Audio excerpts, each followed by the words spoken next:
Un ciel opaque, des cheminées qui fument, une image devenue familière en hiver, synonyme de pic de pollution.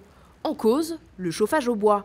Il représente aujourd'hui en Savoie la première source d'émissions de particules fines polluantes, loin devant l'industrie ou encore les transports. Sur une année, 37% des particules fines sont issues du chauffage, une part qui atteint même 71% les journées de grand froid.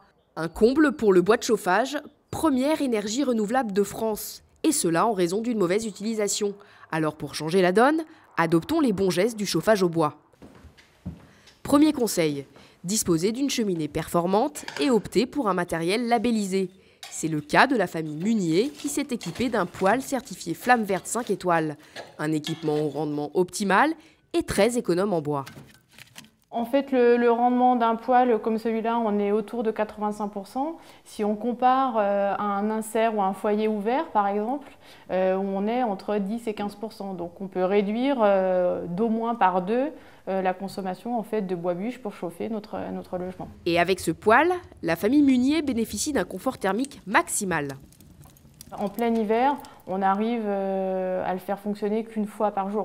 On arrive en fin de journée et à partir de 18 h, on le met en route jusqu'en fin de soirée. Et après, ensuite, il a stocké la chaleur qui restitue toute la nuit.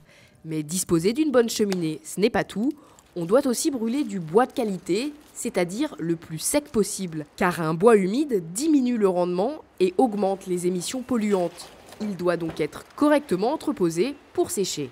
Lorsqu'on livre du bois de chauffage, le problème, c'est qu'aujourd'hui, les gens le mettent dans un garage, donc automatiquement, il n'est plus à l'air, il ne respire plus, et il reprend même de l'humidité. Alors, pour le conserver, il faut d'abord le fendre, le mettre en pile, comme on voit derrière, ici, en croisée, et surtout qu'il soit très aéré.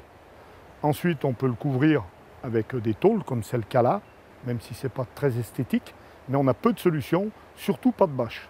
Une fois son bois bien entreposé, il s'agit encore d'être patient pour obtenir un séchage optimal. Il faudrait utiliser un bois qui est à peu près 2 ans. Ce serait l'idéal. Et là, à ce moment-là, on a un bois qui va remplir pleinement sa fonction. Une bonne calorie, un bon chauffage. Et pour éviter toute mauvaise surprise, mieux vaut acheter un bois certifié Bois Bûche Rhône-Alpes, gage de qualité et de production locale.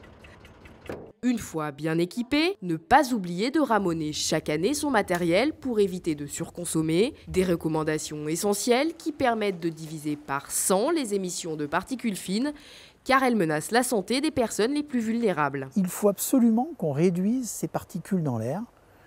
C'est donc un enjeu pour les basses vallées, mais c'est aussi un enjeu de consommation, parce qu'en réduisant avec la même quantité de bois, on chauffera plus de personnes. Et c'est pour ça que le Conseil général s'est impliqué dans la forêt filière bois, dans l'installation de chaufferies et qu'il soutient cette filière. Une filière d'avenir, car le bois énergie est un matériau renouvelable. Bien utilisé, il représente donc une solution crédible pour couvrir les besoins énergétiques tout en réduisant les émissions de gaz à effet de serre. De quoi rendre l'air plus respirable.